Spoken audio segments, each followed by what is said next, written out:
Guys, hey, another beautiful winter day. We are primetime horse country. This is a great area to be in.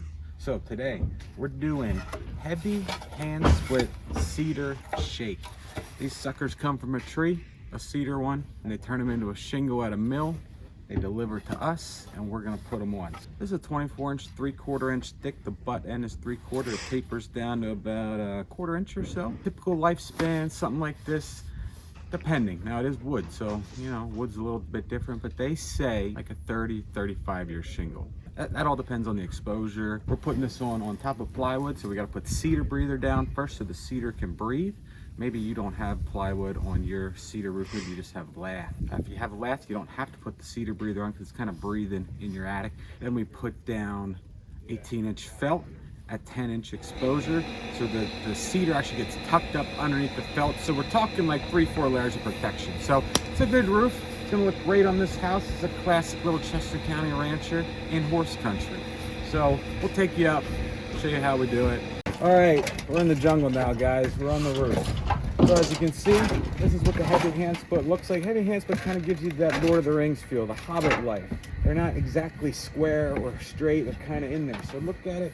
Kind of like a big jigsaw puzzle. So the other thing that we're doing here to prevent moss growth, you see over here, the original roof has a bunch of moss on there. So what we're doing, we put copper strips every 10 foot here and at the peak.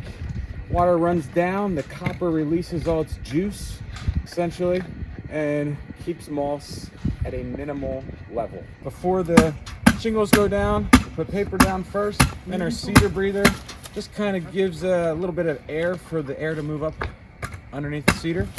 And yeah, so we tuck our cedar up under the paper.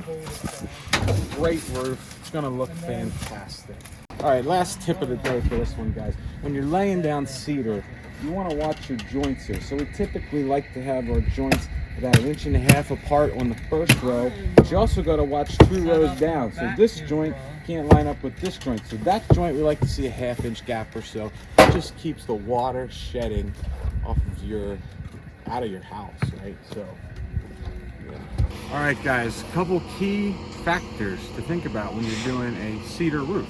Now, cedar roof isn't it's not an asphalt shingle. So let's say you got to repair something at some point. You can't just lift it up and use your pry bar and get your nail out of there. You kind of got to cut the nails out and do whatever. So when we're thinking long term here for a cedar roof, just for something's going to last a while, we don't want to have to repair it, we typically like to use lead coated copper for our pipe collars. That way there's no rubber gasket or anything. It's not gonna rot away in 10-15 years, the rubber, and crack. So long-term product right there, lead coated copper.